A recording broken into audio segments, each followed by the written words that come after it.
The Delphi Defendant wants an attorney. The Lori Vallow hearing is sealed before it even begins, and Casey Anthony is going to talk about her acquittal. And then finally, our dumb criminal of the day. Let's talk about it.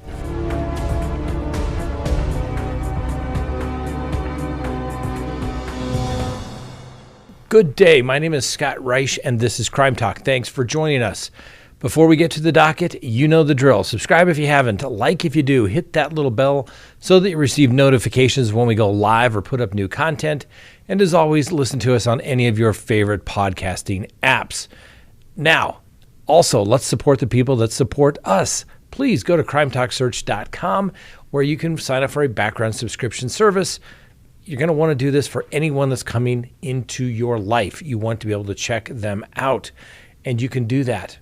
And you can do it as many times as you want. And literally while you wait, you type in the information, a background report is generated. It's emailed to you so you have it in your hot little hands. It's going to give you information as to whether somebody has civil judgments against them, whether they are on a registry of some type. Do they have a criminal history? We've had more people that have said, Scott, thank you for turning me on to this because I checked somebody out and it turns out they had a history that they didn't tell me about. Of course they didn't tell you about it. Why would they tell you? They don't want you to know. That's why you have to do it yourself. Go to crimetalkprep.com, get that background subscription. Remember, you can cancel it anytime, but while you have it, you can search as many people as you want. crimetalksearch.com, you'll be happy you did. All right, let's go ahead and open the docket for November 9th of 2022. The man accused of murdering Delphi teens Libby German and Abby Williams has requested a public defender to represent him. Now, in a letter to the court, Richard Allen wrote the following. I'm not going to give you a summary. I'm just going to give you the exact words, and then we'll talk about it. To the Carroll County Circuit Court, and then it has a case number. In the case listed above, I, Richard M. Allen, hereby throw myself on the mercy of the court. I am begging to be provided with legal assistance and a public defender, or whatever help is available. At my initial hearing on October 28, 2022, I asked to find representation for myself. However, at the time, I had no clue how expensive it would be just to talk to someone. I also did not realize what my wife and his immediate financial situation was going to be. We have been forced to immediately abandon employment, myself due to incarceration and my wife for her personal safety. She has had to abandon our house for her own safety. What little reserve there is will fail to even maintain the original residence. Again, I throw myself on the mercy of the court.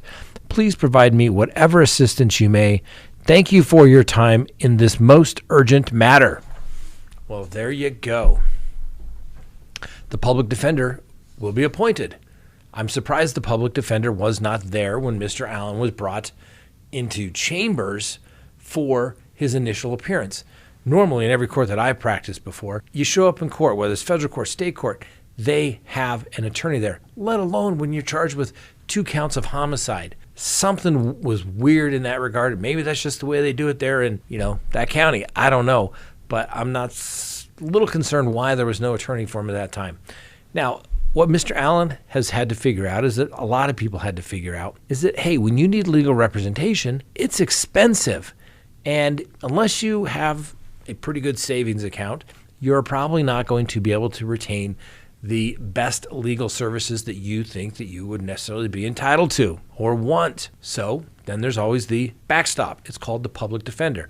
Now, don't get me wrong. Some of the best attorneys I've ever seen have been public defenders. Some of the worst I've ever seen, public defenders. Just like I say, some of the worst attorneys I've ever seen have been private attorneys. Some of the best I've ever seen have been private attorneys. It just depends on each individual case. Hopefully, the public defenders will give Mr. Allen some experienced attorneys. It's going to require more than one.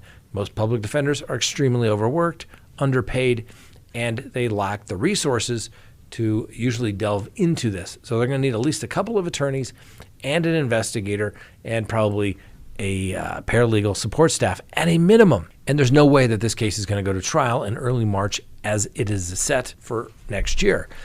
There's just no way that any attorney would be able to be up to speed to be able to do that and effectively represent Mr. Allen at that time. Now, like I said, attorneys are expensive.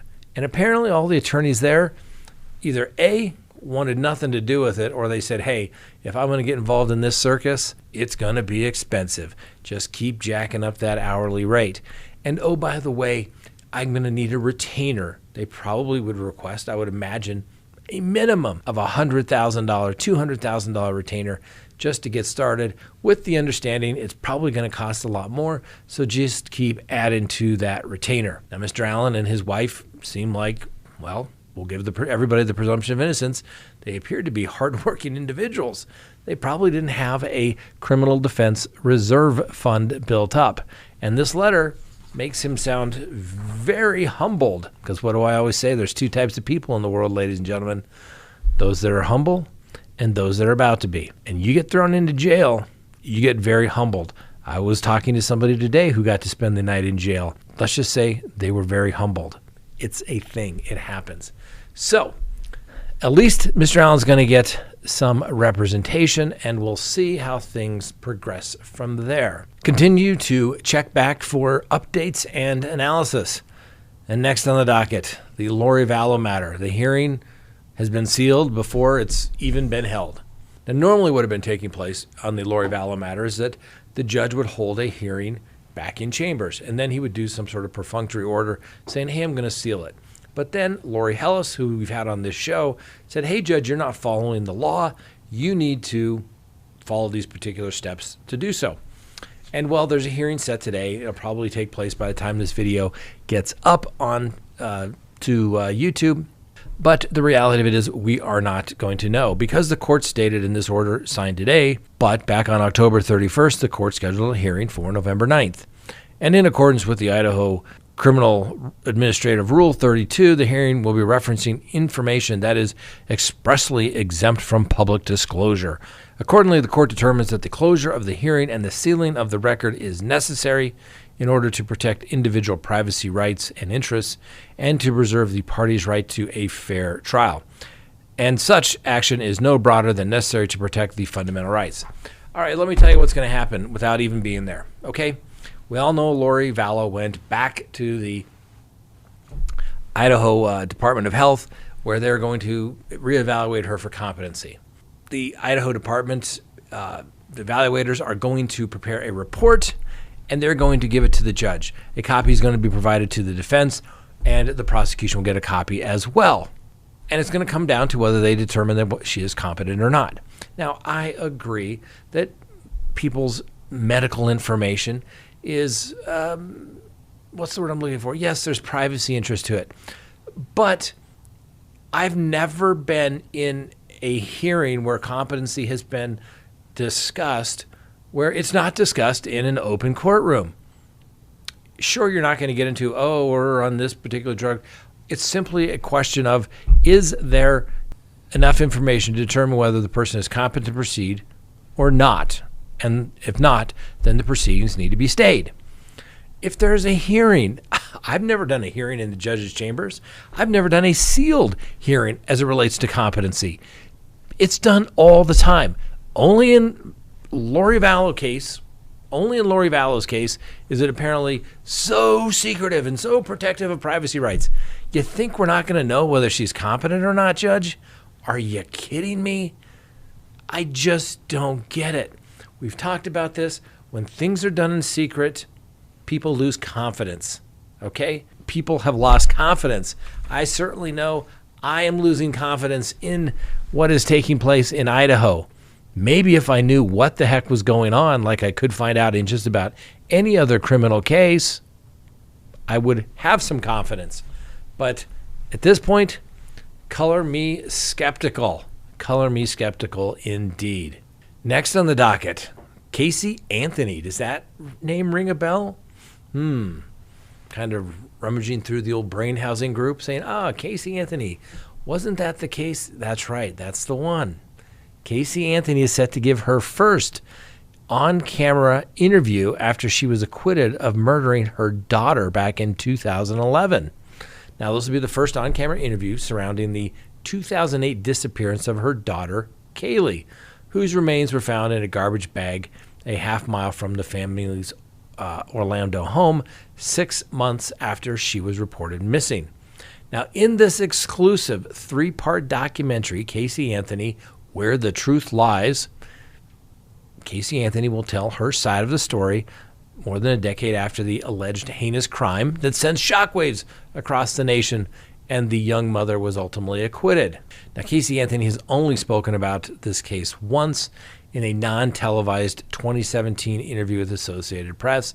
And during the interview, Miss Anthony conceded that her reputation amongst the general public was still in shambles, but she didn't care. She stated, "I don't give a blank about what anyone thinks about me," she told the outlet, and she never will. So based off what was in the media, she understood the reasons people feel about her, because it was obviously one-sided. She said that everyone was entitled to their opinions. She also says, "I didn't do what I was accused of doing, but I fought for 3 years, and not just for me, but for her daughter." Now, for those who may not recall this case, let's give you a quick recap.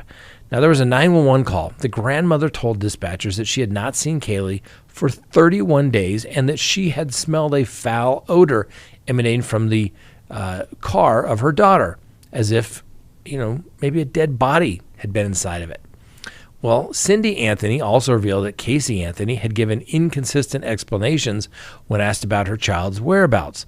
Later, she told her mother that she had not seen her for weeks. Casey Anthony was subsequently arrested on July 16th of 2008, and she was taken to the Orange County Jail there in Florida.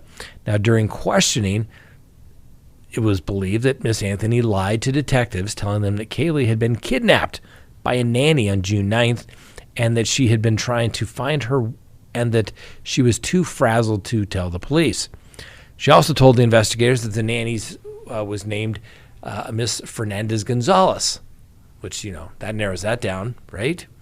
However, it was soon determined Anthony had no nanny, and that the woman, an acquaintance of Miss Anthony, had never met the daughter or any other family members. Now, Miss Anthony was charged the next day with giving false statements to law enforcement, child neglect, and obstruction of a criminal investigation.